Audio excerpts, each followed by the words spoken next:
नमस्कार। राजपथ लाइव में आपका बहुत बहुत स्वागत और मैं हूं सुरेश झा। देश में धर्मांतरण का रैकेट चल रहा था और ये धर्मांतरण का रैकेट पिछले 2 साल से दिल्ली से सटे उत्तर प्रदेश के नोएडा में चल रहा था। किसी को कानों कान खबर तक नहीं थी, लेकिन उत्तर प्रदेश की एटीएस पुलिस ने जैसे ही इस रैकेट का पर्दाफाश किया तो सबके होश उड़ गए। इसमें जिन लोगों को गिरफ्तार किया वो 2 मौलाना थे जो पिछले 2 साल से नोएडा में ये रैकेट चला रहे थे। वो हिंदू बच्चों का धर्मांतरण कर उन्हें मुस्लिम बनाने की फिराक में थे और उन्होंने जो टारगेट चुना था वो टारगेट था मूक बधिर बच्चों का स्कूल, जहां पर यह भी पता चला कि करीब 18 बच्चों का वो धर्मांतरण करवा चुके थे। देखिए कैसी साजिश है इन मुसलमानों की। क्या कहेंगे इनको आप, जो रहते तुम्हारे देश में रहे, लेकिन साजिश ऐसी रचते हैं जो रोंगटे खड़े कर देते हैं। इस साजिश में जो शिकार जो लोग थे वो छोटे बच्चे थे, मूक बधिर बच्चे थे। उन बच्चों को निशाना बनाया जा रहा था। लेकिन अब जब दोनों मौलाना गिरफ्तार किए गए हैं तो अब उनसे खुलासे जो ऐसे होंगे जिसमें कई ऐसे नाम सामने आएंगे तो कह सकते कि बड़ा रैकेट हमारे सामने आ सकता है। तो इसी पर आज हमारा खास प्रोग्राम है हिंदुओं का धर्मांतरण, और हमारे साथ इस खास प्रोग्राम यानी हमारे राजपथ लाइव में जो हमारे साथ खास तौर पर जुड़े हुए हैं वह है राकेश कुमार परमार, जो एक सामाजिक कार्यकर्ता हैं। राकेश जी, आपका बहुत बहुत स्वागत है राजपथ लाइव में। राकेश जी, क्या कहेंगे, एक मुस्लिमों की बहुत बड़ी साजिश का खुलासा हुआ है जहां पर हिंदुओं का धर्मांतरण कर उनको मुस्लिम बनाया जा रहा था। हाँ, ये आपका प्रश्न कि क्या ये कोई अंतर्राष्ट्रीय मामला है, अंतर्राष्ट्रीय साजिश है इस धर्मांतरण में, तो इसमें कहीं कोई संदेह नहीं है कि ये अंतर्राष्ट्रीय साजिश का ही हिस्सा है। हमारे देश के जो लोग इस काम को करते हैं उनमें कहीं ना कहीं अंतर्राष्ट्रीय लिंक है। भारत की खुफिया एजेंसियां समय समय पर ऐसे लोगों को पकड़ती रहती है। हालांकि वर्तमान सरकार ने, नरेंद्र मोदी की सरकार ने बहुत सारे आतंकी समर्थक एनजीओ के फंडिंग को रोक दिया है। विदेश से आने वाले फंडिंगों को मॉनिटर लिस्ट में डाल दिया है। बहुत सारा आपने सुना होगा, मैं किसी का नाम रखना उचित नहीं मानता, कि वो सब फंड आता था देश में विघटनकारी शक्तियों को बढ़ावा देने के लिए, उनको सशक्त करने के लिए। नरेंद्र मोदी की सरकार ने उन पर ज़रूर बहुत बढ़िया और बड़ा कड़ा स्टेप लिया है। इससे कुछ कम हुआ है लेकिन ख़त्म नहीं हुआ है। मतलब बहुत हुआ है लेकिन बहुत कुछ और सख्त कदम उठाने की आवश्यकता है, और वर्तमान सरकार से मैं पूरा आशावान हूँ कि ये ज़रूर कदम उठाएगी। लेकिन मैं ये बात कहूँगा कि अंतर्राष्ट्रीय साजिश भी अगर है तो हमारी खुफिया एजेंसियाँ जो राष्ट्रीय स्तर पर इस बात की काम करती हैं, हमारी अंतर्राष्ट्रीय जांच एजेंसियाँ, अंतर्राष्ट्रीय खुफिया एजेंसियाँ क्या कर रही हैं, उन्हें ज़रूर सक्रियता से और ज़्यादा तत्परता से ऐसे साजिशों का पर्दाफाश करना चाहिए। ख़ास तौर से जो मामला अबोध हिंदू बच्चों और वो बच्चे जो सुन नहीं सकते, बोल नहीं सकते, उनके पीछे की साजिश का पर्दाफाश आवश्यक है कि ये किस उद्देश्य से धर्मांतर कराया जा रहा है। अगर सिर्फ हिंदू की संख्या कम करके मुसलमान की संख्या बढ़ाना उद्देश्य है, खतरनाक तो ये भी है, लेकिन ये डरावना नहीं है। डरावना तो तब होगा जब इन बच्चों का उद्देश्य किसी डरावने और ख़तरनाक काम के लिए होगा।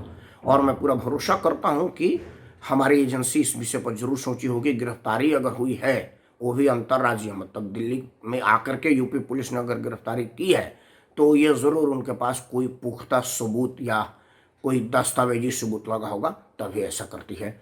उम्मीद करते हैं कि ये दूध का दूध पानी का पानी होगा और इतना कठोरतम सजा इनको दिया जाएगा ताकि आगे वाली जनरेशन इसको देख करके भयभीत हो और इस तरह की कुकृत्य ना करे।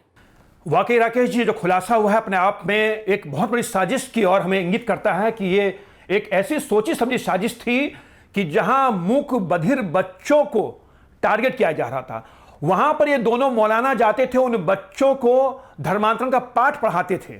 और जिसमें जो गिरफ्तार हुए हैं जहांगीर है, दूसरा उमर गौतम है। उमर गौतम भी पहले हिंदू था, बाद में उसका धर्म परिवर्तन करके मुस्लिम बना है।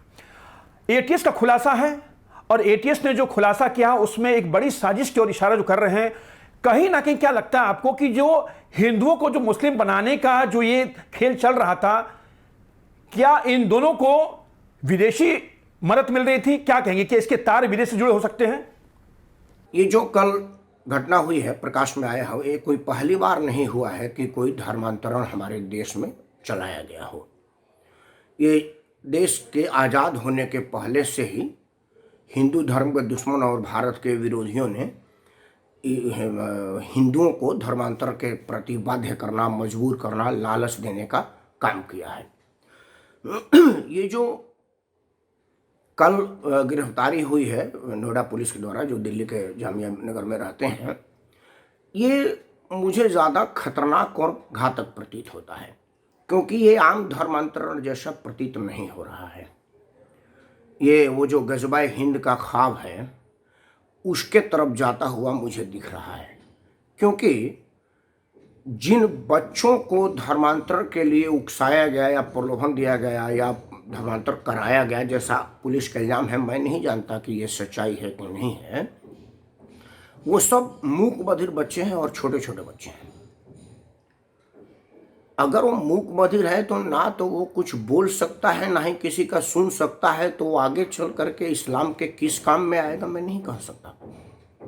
लेकिन दुनिया भर में जो आत्मघाती दस्तों का पैटर्न देखा गया है, वो बच्चे ही आत्मघाती दस्ते बनते हैं, क्योंकि बच्चों से ही आत्मघाती काम कराया जाता है। क्योंकि बाल मन बिल्कुल शुद्ध मन होता है, एकदम कोमल है, सादा है, उस पर जो लिख दीजिए, बाल मन को जल्दी प्रभावित किया जा सकता है, बहकाया और बरगलाया जा सकता है।